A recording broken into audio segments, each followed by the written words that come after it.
स्वागत है आप सभी का Sandeep sir ITI YouTube channel में। तो दोस्तों इस वीडियो में ITI electrician theory second year का एमसीक्यू क्वेश्चन देखने वाला हूं।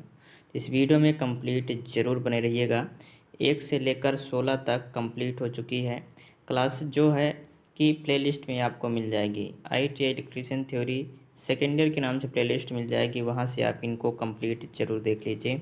ठीक है, 17वीं वीडियो ये होने वाली है और सभी जो क्वेश्चन हैं वो आपके लिए एग्ज़ाम के लिए इम्पोर्टेंट है। शुरू से लेकर अंत तक ज़रूर बने रहिएगा। चैनल पर न्यू है, चैनल को सब्सक्राइब कर लीजिए, वीडियो को लाइक कर दीजिए, अपने दोस्तों के साथ शेयर कर दीजिए। चलिए देखते हैं, पहला क्वेश्चन ये रहा आपका। इसका आंसर आप सभी लोग बताएंगे क्या हो सकता है। किस एप्लीकेशन को केवल डीसी की आवश्यकता होती है? मेरे भाई, किस एप्लीकेशन को केवल डीसी की आवश्यकता है? मेरे भाई, अगर वीडियो पसंद आ रहा है तो वीडियो को ज़रूर लाइक कीजिए। आपके लिए काफ़ी मेहनत कर रहा हूँ मेरे भाई, तो आपको एक ही काम करना है, केवल इस वीडियो को लाइक कर देना है दोस्त, और अपनी अटेंडेंस लगा देना है लाइक करके। कितने लोग देखें ये हमें पता चल जाएगा। ठीक है, ऑप्शन ए है विद्युत लेपन, ऑप्शन बी है वोल्टेज बढ़ाना, ऑप्शन सी है इंडक्शन मोटर प्रचालन, ऑप्शन डी है प्रतिकर्षण मोटर प्रचालन। तो किस एप्लीकेशन को केवल डीसी की आवश्यकता होती है? तो केवल डीसी की आवश्यकता किसे होती है मेरे भाई? ये होता है विद्युत लेपन में। विद्युत लेपन में मेरे भाई केवल डीसी की आवश्यकता होती है। किसकी आवश्यकता होती है? डीसी की मेरे भाई आवश्यकता होती है विद्युत लेपन के लिए। ऑप्शन नंबर ए इस क्वेश्चन का सही जवाब हो जाएगा। अगला सवाल ये रहा आपका, इसका आंसर बताइए। दिष्टकारी डायोड में एलईडी को कन्वर्ट के रूप में क्यों टाला जाता है? दिष्टकारी डायोड में एलईडी को कन्वर्टर के रूप में दोस्त क्यों टाला जाता है? इसलिए टाला जाता है मेरे भाई कन्वर्टर के रूप में, क्योंकि इसमें बहुत कम शक्ति युक्ति है। ठीक है, वेरी लो पावर डिवाइस है ये, यानी ऑप्शन नंबर 20 क्वेश्चन का सही जवाब हो जाएगा। अगला सवाल ये रहा आपका दोस्त, इसका आंसर कमेंट कीजिए। सिंक्रोनस मोटर का मुख्य अनुप्रयोग कौन सा है? सिंक्रोनस मोटर का मुख्य अनुप्रयोग क्या होता है? ऑप्शन ए है लिफ्ट, कागज रोलिंग मिलों, एसी से DC, power factor connection device.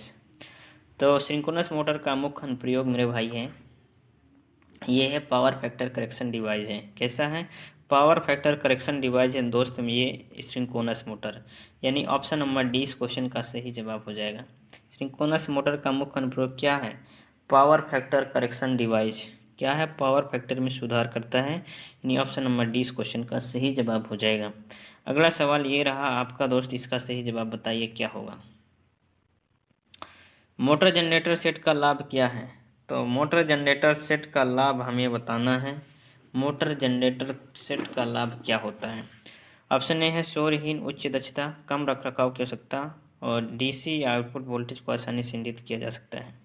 तो मेरे भाई, मोटर जनरेटर का जो सेट होता है उसका मेरे भाई लाभ एक ही है मेरे भाई। क्या होता है लाभ? कि डीसी आउटपुट वोल्टेज को आसानी से नियंत्रित किया जा सकता है।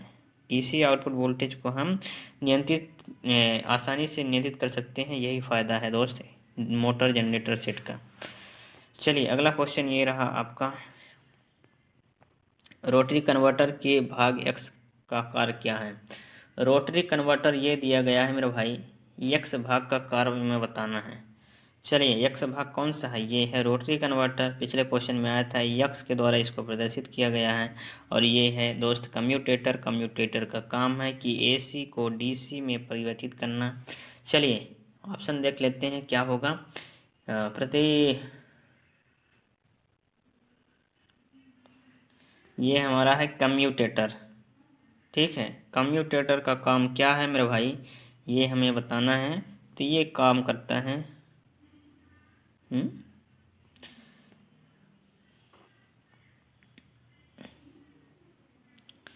इस वाले भाग का नाम है मेरे भाई collect the delivered direct current, यानी वितरित प्रत्यक्ष धारा को एकत्र करता है। यानी जितनी भी धारा मेरे भाई हैं, इसका मेन काम क्या होता है? धारा को एकत्र करता है। क्या करता है? धारा को एकत्र करता है, यानी ऑप्शन नंबर डी इस क्वेश्चन का सही जवाब होगा। क्या होगा मेरे भाई? ये धारा को क्या करता है? एकत्र करता है। ठीक है, धारा को क्या करता है मेरे भाई? एकत्र करता है। कौन सा क्वेश्चन है दोस्तों? 89 क्वेश्चन। क्या करता है मेरे भाई? ये धारा को क्या करता है मेरे भाई? एकत्र करता है।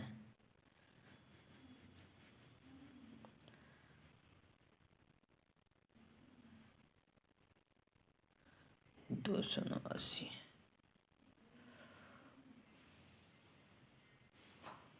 चलिए अगला क्वेश्चन ये रहा आपका। इसका सही जवाब बताइए। शुरू में एक तुल्यकालिक मोटर में डैम्पर वाइंडिंग का उद्देश्य क्या है? दोस्त शुरू में एक तुल्यकालिक मोटर में डैम्पिंग वाइंडिंग का उद्देश्य क्या है मेरे भाई, ये बताना है आपको।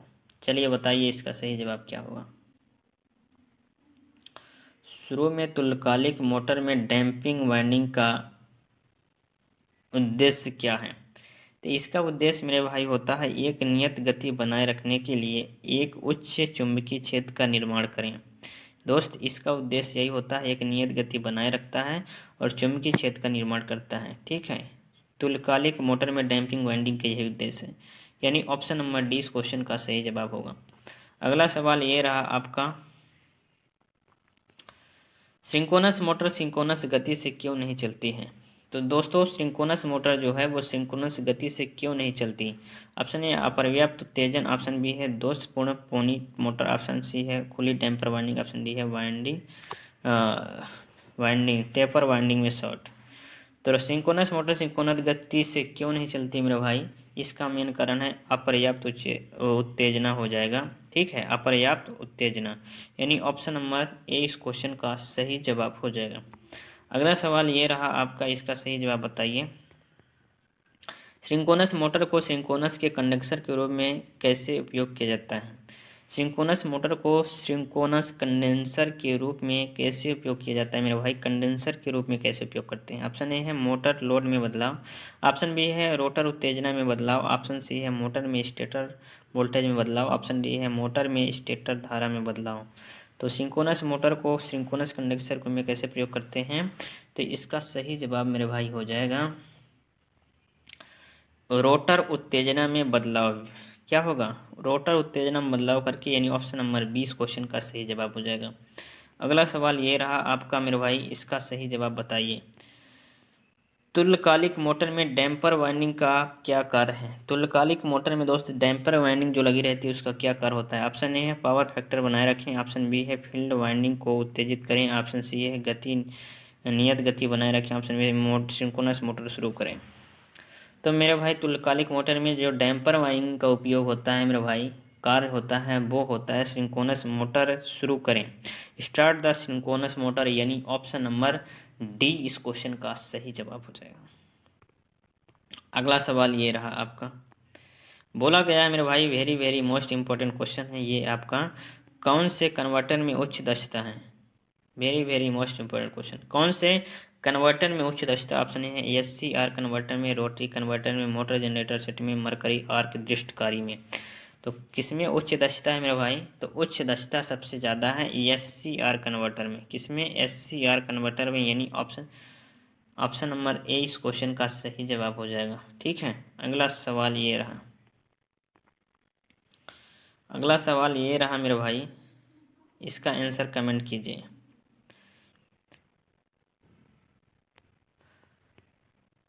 कैसे तुल्यकालिक मोटर पावर फैक्टर सुधारक के रूप में कार्य करता है? कैसे तुल्यकालिक मोटर जो है पावर फैक्टर सुधारक के रूप में कार्य करता है मेरे भाई, बताना है आपको। तुल्यकालिक मोटर जो है पावर फैक्टर सुधारक के रूप में कैसे कार्य करता है? ऑप्शन ए है लाइन वोल्टेज में बदलाव कर, ऑप्शन बी है फील्ड उत्तेजना में बदलाव करके, ऑप्शन सी है मोटर की गति में बढ़ाना, ऑप्शन डी है मोटर की गति घटाना। तो दोस्तों तुल्यकालिक मोटर पावर फैक्टर में जो सुधारक के रूप में काम करता है वो कैसे करता है? तो मेरे भाई करता है फील्ड उत्तेजना में बदलाव। ठीक है, फील्ड उत्तेजना में बदलाव, यानी ऑप्शन नंबर 20 क्वेश्चन का सही जवाब हो जाएगा।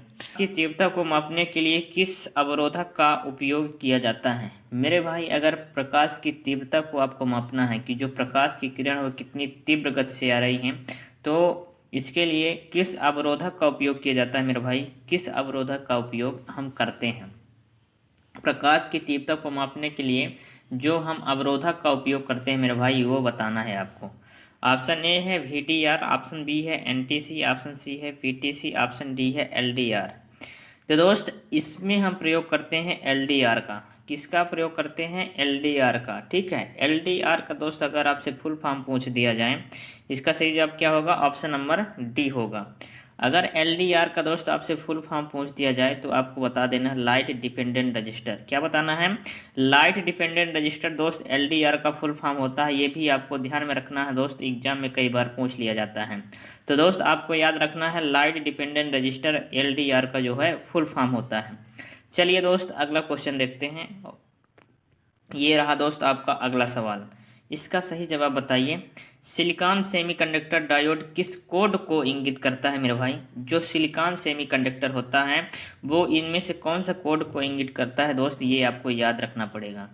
तो ये जो कोड को इंगित करता है मेरे भाई, ये करता है B/126 कोड को इंगित करता है मेरे भाई। ये आपको ध्यान में रखने की ज़रूरत है, आपको याद करना पड़ेगा। तो इसका सही जवाब क्या होगा? B/126। क्या होगा? B/126, यानी ऑप्शन नंबर 20 क्वेश्चन का मेरे भाई सही जवाब हो जाएगा। चलिए अगला क्वेश्चन ये रहा आपके सामने दोस्त, इसका सही जवाब बताइए। फुल वेव रेक्टिफायर का इनपुट रिपल फ्रीक्वेंसी फिन क्या है? चलिए ये भी दोस्त आपको याद रखना पड़ेगा। बोला गया है जो फुल वेव रेक्टिफायर होता है दोस्त, रेक्टिफायर दो प्रकार के होते हैं, एक दोस्त हाफ वेव होता है और दोस्त एक फुल वेव होता है। ठीक है, तो फुल वेव रेक्टिफायर का इसमें इनपुट रिपल फ्रीक्वेंसी पूछा गया है, यानी फ्रीक्वेंसी यानी आवृत्ति इसका पूछा गया है। तो इसका आवृत्ति मेरे भाई हो जाएगा, क्या होगा? ये हो जाएगा मेरे भाई Fin। ठीक है, ठीक है, बराबर हो जाएगा 2Fin।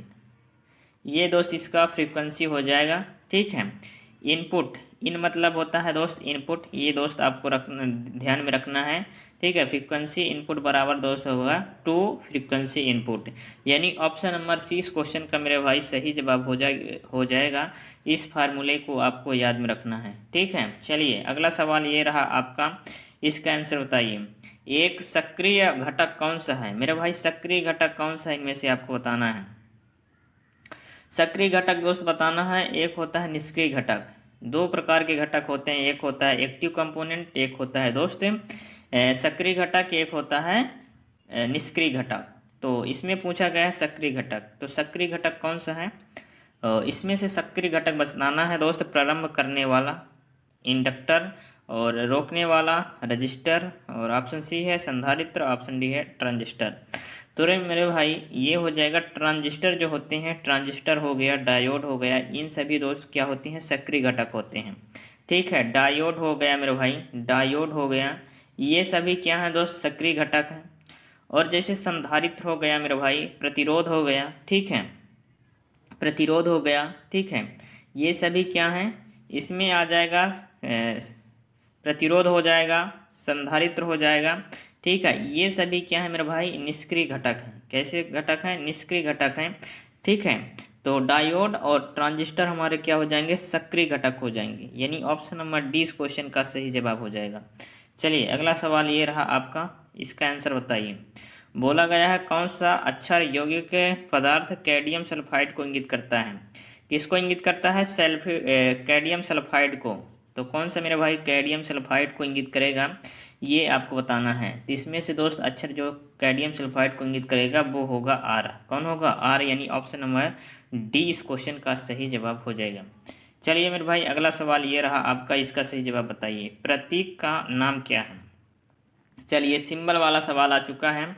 ये दोस्त सिंबल आपको दिया गया, बहुत ही सिंपल क्वेश्चन है दोस्त, इसमें आपको बताना है ये कौन सा सिंबल है।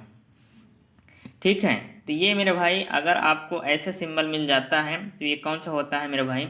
ये होता है मेरे भाई 2 इनपुट नैंड गेट होता है। ठीक है, यानी ऑप्शन नंबर डी इस क्वेश्चन का मेरे भाई सही जवाब हो जाएगा। ठीक है, कौन सा होगा? Option number D. ये बात आपको ध्यान में रखना है दोस्त। एंड गेट, नॉर गेट, और गेट, ये सभी गेट होते हैं, तो ये सिंबल आपको जरूर में याद रखना है। ठीक है, एंड गेट, ठीक है, एंड गेट मेरे भाई होता है। ठीक है, एंड गेट का सिंबल भी दोस्त इसी तरह से हो जाएगा, इस तरह से कुछ। ठीक है, ये हो जाएगा मेरे भाई एंड गेट का सिंबल, इस तरह से, इस तरह से मेरे भाई ये एंड गेट का सिंबल हो जाएगा। ठीक है, ये किसका हो जाएगा? एंड गेट का। और मेरे भाई अगर आपसे और गेट पूछ दिया जाए, किस कौन सा गेट? और गेट पूछ दिया जाए, तो और गेट का मेरे भाई जो सिंबल हो जाएगा वो कैसा होगा? ये दोस्त सिंबल हो जाएगा और गेट का, इस तरह से दोस्त ये रहता है। ठीक है, इस तरह से मेरे भाई ये हो जाएगा और गेट का सिंबल। ठीक, ये कौन सा होगा, और गेट का मेरे भाई ये सिंबल हो जाएगा। ठीक है, इस तरह से नॉर गेट का पूछ दिया जाए मेरे भाई, तो यहाँ नॉर गेट का पूछ दिया जाए आपसे, तो इस तरह से दोस्त हो जाएगा नॉर गेट का सिंबल। ठीक है, ये ऐसा हो जाएगा, ये ऐसा, और यहाँ दोस्त ये इस तरह से दोस्त ये नॉर गेट का हो जाएगा, ये हो जाएगा और गेट का, ये हो जाएगा नॉर गेट का दोस्त, ये सिंबल हो जाएगा। तो सभी सिंबल दोस्त आपको रट लेना है। कोई भी सिंबल दोस्त अगर आपसे पूछा जाता है तो आपको दोस्त सीधा डायरेक्ट आंसर दोस्त आपको बताना है, सिंबल दोस्त आपसे छूटना नहीं चाहिए। ठीक है, चलिए अगला सवाल ये रहा आपका, इसका आंसर बताइए मेरे भाई क्या होगा। एक निष्क्रिय घटक कौन सा है, एक निष्क्रिय घटक बताना है आपको, इनमें से कौन सा है दोस्त। अभी हम ये निष्क्रिय और सक्रिय के बारे में दोस्त पिछले क्वेश्चन में चर्चा किया। निष्क्रिय घटक कौन सा होगा दोस्त, डायक जो है ये तो सक्रिय घटक हो जाएगा, डायोड हो जाएगा, ट्रांजिस्टर हो जाएगा। लेकिन संधारित्र क्या है, संधारित्र मेरे भाई ये है निष्क्रिय घटक। ठीक है, यानी पैसिव कंपोनेंट हो जाएगा। कौन सा होगा, पैसिव कंपोनेंट मेरे भाई ये हो जाएगा निष्क्रिय घटक। ठीक है, और ये डायक हो गया, डायोड हो गया, ट्रांजिस्टर, ये सभी क्या हैं, ये मेरे भाई सक्रिय घटक हैं। कैसे घटक हैं, सक्रिय घटक मेरे भाई हो जाएंगे एक्टिव कंपोनेंट। क्या होंगे, एक्टिव कंपोनेंट मेरे भाई ये हो जाएंगे सभी। ठीक है, ये सभी एक्टिव कंपोनेंट हो जाएंगे। अगला सवाल ये रहा आपका, इसका सही जवाब बताइए। बोला गया है डिवाइस सिंबल का नाम क्या है दोस्त, ये भी सिंबल दिया गया है, इसका नाम बताना है। चलिए इसका नाम देख लेते हैं क्या होगा इसका नाम। तो मेरे भाई ये जो नाम है ये किसका नाम है, ये दिया गया है डायक। इसमें आप देखेंगे तो डायक दिया गया है। ठीक है, ये डायक है, क्या है, डायक है। यानी ऑप्शन नंबर क्या हो जाएगा, ऑप्शन नंबर सी इस क्वेश्चन का मेरे भाई सही जवाब हो जाएगा, डायक। चलिए अगला सवाल ये रहा आपका दोस्त, इसका आंसर बताइए। बोला गया है हेक्साडेसिमल संख्या प्रणाली में कितने वर्ण हैं। तो हेक्साडेसिमल संख्या प्रणाली में दोस्त कितने वर्ण होते हैं, ये हो जाएगा 16 वर्ण होते हैं। हेक्साडेसिमल संख्या से अगर आपसे पूछा जाए तो इसमें होते हैं 16 वर्ण। कितने होते हैं, 16, यानी ऑप्शन नंबर डी इस क्वेश्चन का सही जवाब होगा। अगला सवाल ये रहा आपका, इसका सही जवाब बताइए। बोला गया है कौन सा इलेक्ट्रॉनिक सर्किट बिना इनपुट के एसी सिग्नल उत्पन्न करता है। तो कौन सा इलेक्ट्रॉनिक सर्किट है जो बिना इनपुट के दोस्त एसी सिग्नल उत्पन्न करेगा। ऑप्शन ए है फिल्टर सर्किट, बी है दिष्टकारी सर्किट, सी है प्रवर्धक सर्किट, और डी है दोलन सर्किट। तो कौन सा करता है, दोलन सर्किट करता है, जो बिना दोस्त एसी सिग्नल की उत्पन्न करता है। किसके, बिना एसी सिग्नल के उत्पन्न करता है। ठीक है, कौन सा इलेक्ट्रॉनिक सर्किट बिना इनपुट के एसी सिग्नल उत्पन्न करता है। तो कौन करेगा एसी सिग्नल उत्पन्न, ये करेगा दोलन सर्किट। कौन करेगा, दोलन सर्किट करेगा मेरे भाई, दोलन सर्किट। यानी ऑप्शन नंबर क्या होगा, ऑप्शन नंबर मेरे भाई क्या होगा, ये हो जाएगा ऑप्शन नंबर डी। क्या होगा, ऑप्शन नंबर डी। अगला सवाल ये रहा, अगला सवाल ये रहा, इसका आंसर बताइए। कौन सा उपकरण मापे हुए या परीक्षणित मात्रा का एक दृश्य प्रतिनिधित्व प्रदान करता है। चलिए बताइए, कौन सा उपकरण मापे हुए दोस्त परीक्षणित मात्रा का एक दृश्य प्रतिनिधित्व करता है। कौन करेगा, ऑप्शन ए है वोल्टेज स्टेबलाइजर, ऑप्शन बी है जनक फलन जनक, ऑप्शन सी है कैथोड रे ऑक्सीलिस्कोप, ऑप्शन डी है रेडियो फ्रिक्वेंसी जनरेटर। तो इसमें हो जाएगा रेडियो, कौन सा बोला है, प्रतिनिधित्व करता है। यानी प्रतिनिधित्व कौन करेगा, ये करेगा कैथोड रे ऑक्सीलिस्कोप। यानी ऑप्शन नंबर सी इस क्वेश्चन का सही जवाब हो जाएगा, कैथोड रे ऑसिलोस्कोप। ठीक है, यानी ऑप्शन नंबर सी